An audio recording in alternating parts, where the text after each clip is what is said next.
In this video, we're going to be talking about a common mistake that quarterbacks will make, which decreases their arm strength, and then give you a drill to work on that common mistake and improve to add distance to your deep throws. Now, the first common mistake that quarterbacks will make when they throw, which decreases their arm strength, their throw power, is too much weight onto the front side of their body before they take a stride and before they start their throw. So as quarterbacks, how we're able to generate throw power and arm strength is from a concept called hip or upper body and lower body dissociation. So if I'm throwing over here out to the left, when I take a stride to my target, I want my shoulders and my body weight to be separate from my front stride. I want to take a step to the target, be able to rotate my shoulders back. So now my hips, which are the most important part of a quarterback throw. But it's not just about your hips rotating, it's about the timing of your hips rotating. I want to be able to step to the target, my shoulders go back, my weight stays back, and my hips fire through before my shoulder and the ball. That whipping effect is something called torque, and that's how we get more distance and more velocities on my throw. So a lot of quarterbacks will screw themselves up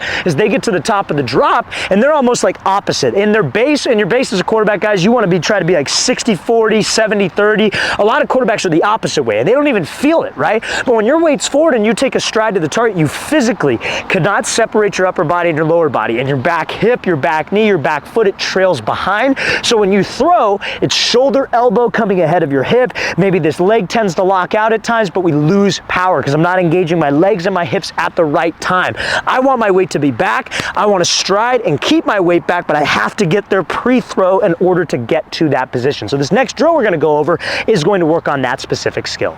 Now, this drill is called a drop back single leg pause to be able to get yourself in that right base to get your weight back. So like we said, guys, when we drop back, let's say, for example, I'm throwing like a quick post over the middle and I'm taking a rhythm 3-step drop. So I'm going 1, 2, 3 and throwing off the 3rd step. A lot of times quarterbacks will drop back. One, their crossover step gets real heavy, plant on the 3rd step, their body weight's forward and it disengages their hip, their knee, their leg at the wrong time. Remember, their hips might even be rotating, but if it happens after the elbow and after the shoulder, we are going to lose power, and that puts a lot of unnecessary strain on my arm. So this drill can correct that habit. We ultimately want to get to the top of the drop, and I want to be in a position called stacked. Head, knee, and foot, they're stacked on top of each other. My weight is back, so that sets me up to have the right sequence. I take a step, my shoulders rotate back. You could try this as much as you want, but if your base is flawed before we take a stride, we will never get to that point. So this drill corrects that. So what you're going to do, and we'll show you this drill full speed in a second, you're just going to drop back and pause on one foot. So set, go,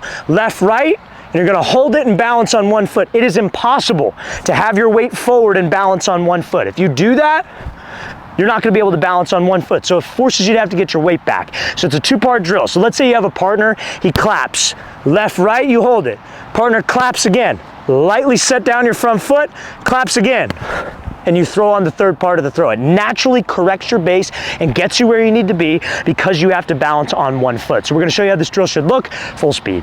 Now, before we show you that drill full speed, fellas, if you're a quarterback and you would like an 8-week daily off-season training schedule, check out that very first link in the description below for our ultimate quarterback off-season training guide. It's an 8-week on-field workout schedule where we go over the specific drills quarterbacks should be doing, like Monday you're doing this, Tuesday you're doing that. We give you a video example of each drill, and we break down the exact sets and reps you should be following. We also include an 8-week daily gym workout schedule specifically for quarterbacks. Quarterbacks, we have to train differently from the other positions in the gym. We have to do position-specific movements, and that's what our plan covers. Again, Monday doing this, Tuesday that, exact sets and reps, and examples of each exercise. So guys, if that sounds like of interest to you, check out that very first link in the description below. Again, let's get back to this video.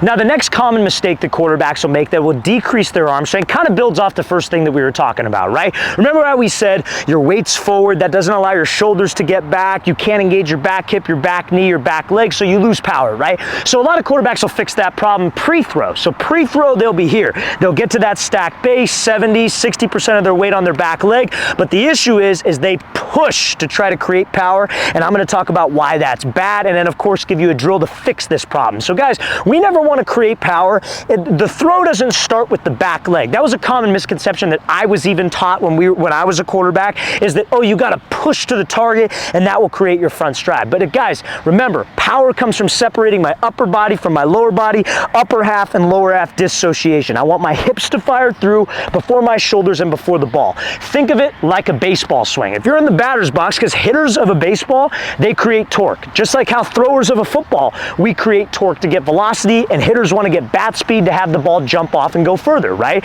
So when you're in the batter's box, pitch is thrown, step to the pitcher, you stay stacked. You keep the bat here and your hips fire through, and that's what brings the bat through. That's exactly how we want to throw a football. Maybe not exactly, but it's pretty similar concept. So when you're here in the pocket, we want to step. The step is separate from the back leg push and the back leg drive. You do want to drive off the back leg. You do want to transfer your weight. You do want to rotate, but it has to happen after the foot strikes. So remember, guys, we step to the target, your weight stays loaded, so your shoulders can actually rotate back. A lot of guys try to rotate their shoulders. They try to separate their upper body and their lower body, but they will push on the foot strike. And when all your weight goes forward, you physically can't rotate your shoulders back. And again, you get to that elbow and the shoulder beating the hip position. So remember, guys, stay stacked on the stride. I tell my quarterbacks all the time, pretend you have a flashlight on your hip, flashlight on your knee, and you're trying to keep the flashlight pointed to the sideline as you take a stride. Delay a second so your shoulders can delay, and then we fire through. And when that fires through before your shoulders, you were able to keep it back because you kept your weight back. That's how we get more velocity on the ball and more distance on the ball. So we're going to show you a great drill to work on that. So this next drill to work on avoiding that pushing habit, transferring your weight too early, is something called a no stride drill. So we're going to take the front stride completely out of the equation. So you're going to have a target set up probably about 10 to 12 yards in front of you. And what you're going to do, I prefer doing this drill on a line so your feet can kind of stay aligned. I'll explain why in a second. But you're going to get in your base, 60 to 70% of your back leg. You're going to be nice and relaxed with your upper half. What you're going to do is you're going to step open with your front foot towards the target, already taking a stride, completely negating it, and this foot is not going to move, but you're going to stay in this perfect position to throw. Weights on your back leg, nice and relaxed. So what you're going to do is you're going to rotate your front shoulder and separate your hands without moving this knee. A lot of guys, when they do this drill, they want to do this. They want to go here and have this knee and their body weight transfer forward as their hands separate. We want to avoid that. Knee and hip, remember, there's a flashlight on them and you are trying to stay closed until that front shoulder rotates. Then what we're going to do to bring the ball through, we're going to focus on my front hip pulling open to shoot my back hip before my shoulder, before my elbow, before the ball, to create that whipping effect, increasing torque on the throw, which will help us with distance, but more importantly, my throwing sequence. Getting the hips to fire before the shoulders is the key, and having the right weight distribution on the stride is the other key. So I'm going to show you how this thing should look full speed. Now, the next mistake that can decrease quarterbacks' arm strength ability, distance on their throws, has to also do with point 1 and point 2 that we made in this video. So obviously we want to have my weight back. And the reason why I want to have my weight back is so I'm able to get more transfer into my front leg, and I'm also able to rotate my shoulders back on my stride. Remember, it's called upper body and lower body dissociation. So I stride to the target, my shoulders go back, my weight stays back, so when my hips fire through, it goes through before my shoulders. Now, this mistake a lot of quarterbacks will make. They'll get in the right base.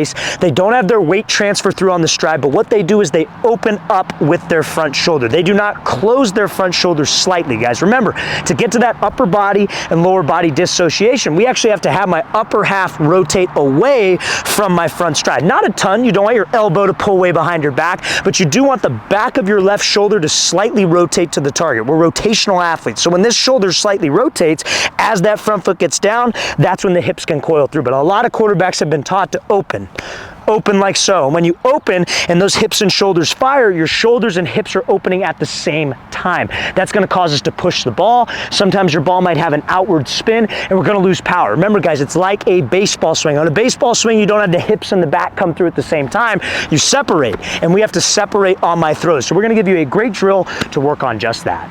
Now, playing the quarterback position is so much more than just throwing mechanics, arm strength, accuracy. You also have to know where to go with the ball. So if you guys would like to learn how you can read defenses and improve your football IQ as a quarterback, check out that second link in the description below. You can get access to over 500 different videos, all for quarterbacks, on how to read coverages, diagnose defenses, and the weakness of each one. So guys, check out that second link in the description below if you would like to learn how you can read defenses. So this next drill is going to be a sequence drill to work on quarterbacks closing their front side and being able to separate their upper body from their lower body. So you need 2 footballs for this drill. All you're going to do is be in a nice relaxed position, have a target about 10 to 12 yards away, and it's going to be a two-part drill. So you're going to go part one, you're going to take a step to the target, you're going to keep your weight loaded on your back leg, but you're going to connect the two footballs nose to nose. The reason why we do that is if you connect them nose to nose going forward, it's going to feel insanely awkward. You almost want to push back with your front hand, connect it nose to nose, because if you're not holding a football, that's the proper shoulder close position that we want to get to. So it's going to be a two-part sequence like we said. So you're going to be here, step one, go back, step two, and you're going to shoot through and throw, making sure we are connecting the noses together as we go back to my backstroke position. So I'm going to show you how this drill is going to look full speed.